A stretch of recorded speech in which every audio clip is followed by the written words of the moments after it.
Assalamualaikum warahmatullahi wabarakatuh. Bagaimana kabarnya hari ini anak-anak? Kami harap kalian selalu dalam kondisi sehat walafiat dan tetap semangat dalam belajar. Pada kesempatan ini kita akan belajar IPA, yaitu materi perkembangbiakan tumbuhan secara tidak kawin atau vegetatif.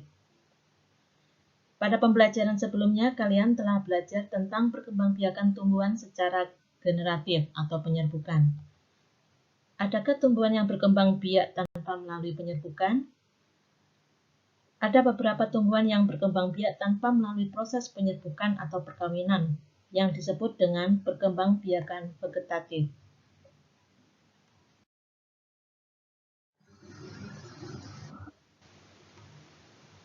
Perkembangbiakan vegetatif adalah perkembangbiakan tumbuhan tanpa melalui proses perkawinan, di mana perkembangbiakan vegetatif ini dikelompokkan menjadi dua, yaitu perkembangbiakan vegetatif secara alami dan buatan. Perkembangbiakan vegetatif ini bertujuan untuk memperoleh tumbuhan baru dengan cepat dan tidak tergantung pada musim. Selain itu, dapat diperoleh tumbuhan baru yang sifatnya sama dengan induknya.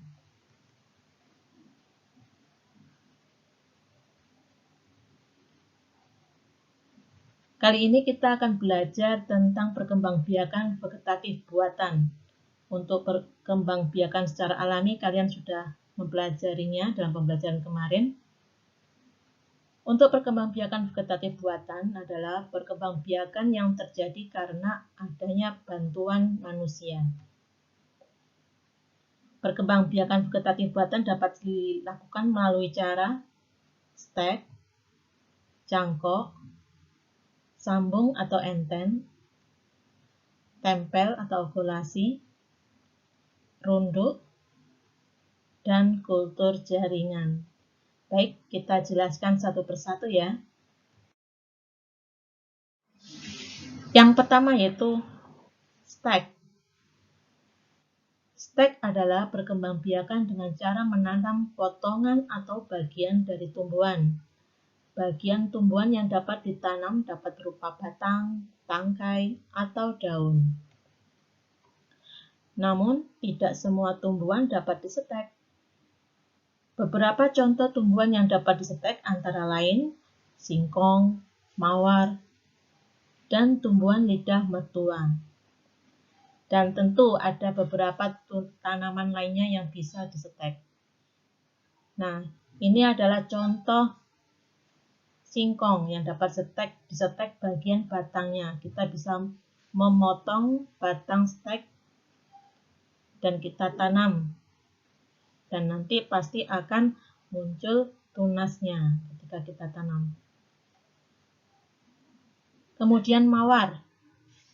Mawar juga bisa disetek di bagian batangnya.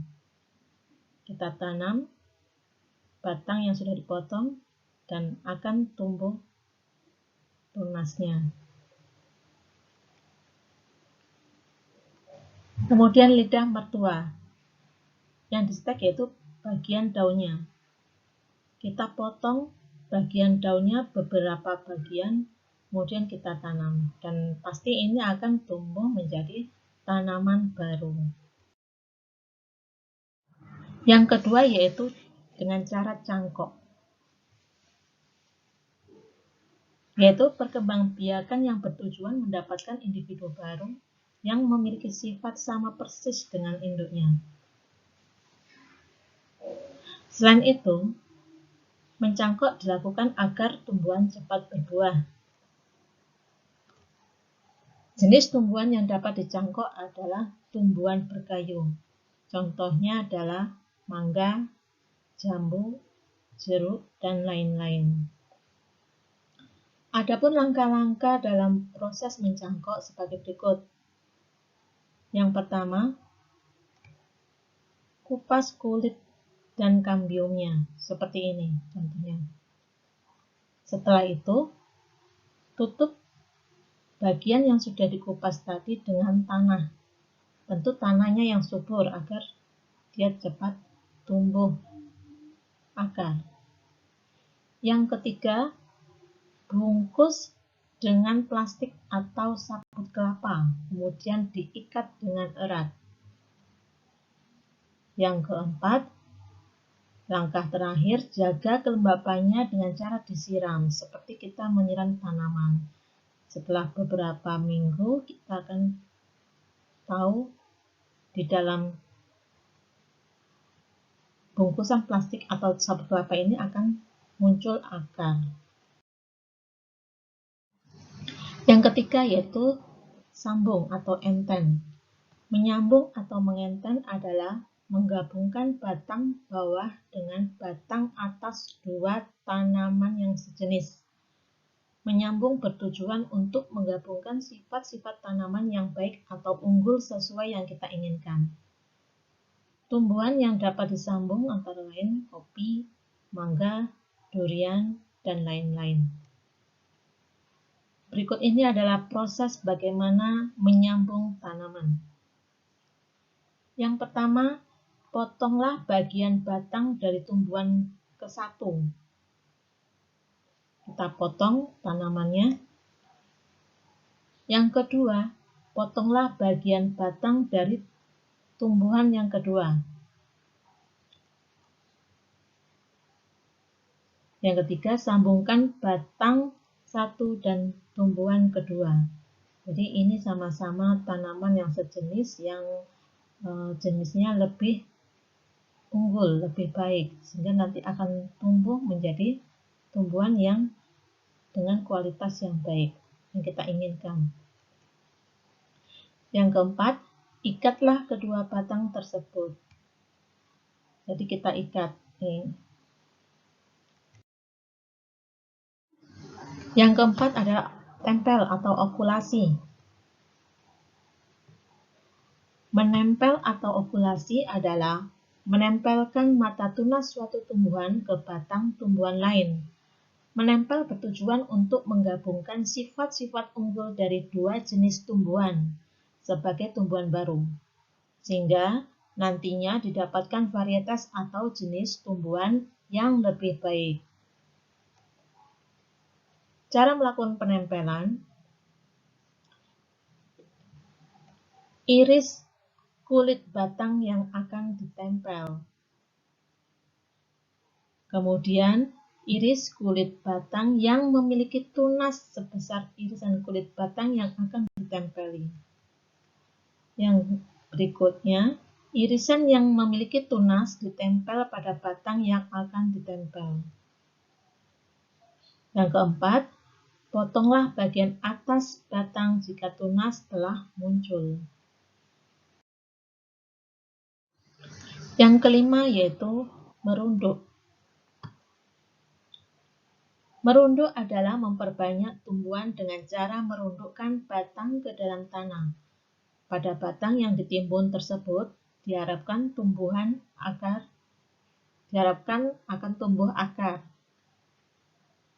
Tumbuhan yang dapat dikembangbiakkan merunduk diantaranya yaitu arbei, apel, stroberi, dan melati. Nah, seperti ini contohnya. Kita rundukkan tanaman ke tanah. Nanti bagian tanaman yang terkena tanah akan tumbuh akar. Yang terakhir yaitu dengan kultur jaringan. Apakah kultur jaringan? Yaitu perkembangbiakan tumbuhan dengan menanam jaringan tumbuhan di tempat dan media yang khusus. Dengan kultur jaringan, kamu dapat menghasilkan tumbuhan hanya dari suatu bagian akar atau bagian lainnya. Nah, seperti contohnya yaitu wortel. Dengan bagian wortel saja, kita bisa menghasilkan tanaman baru. Caranya bagaimana? kita iris-iris bagian dari wortel ini, kemudian dimasukkan ke cawan dan melalui proses-proses berikutnya hingga dia menjadi tanaman baru. Nah, untuk kultur jaringan ini diperlukan ruangan yang khusus seperti laboratorium. Jadi perkembangbiakannya akan lebih terkontrol dan cepat. Tumbuhan baru yang dihasilkan sama dengan induknya dan tidak menimbulkan dampak negatif bagi lingkungan.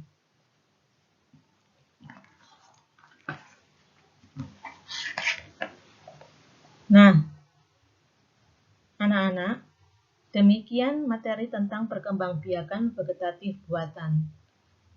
Kalian bisa mempraktekkan cara-cara perkembangbiakan yang sudah kita pelajari. Di rumahmu tentu banyak tanaman yang bisa dimanfaatkan untuk dilakukan cara-cara seperti yang sudah kita pelajari.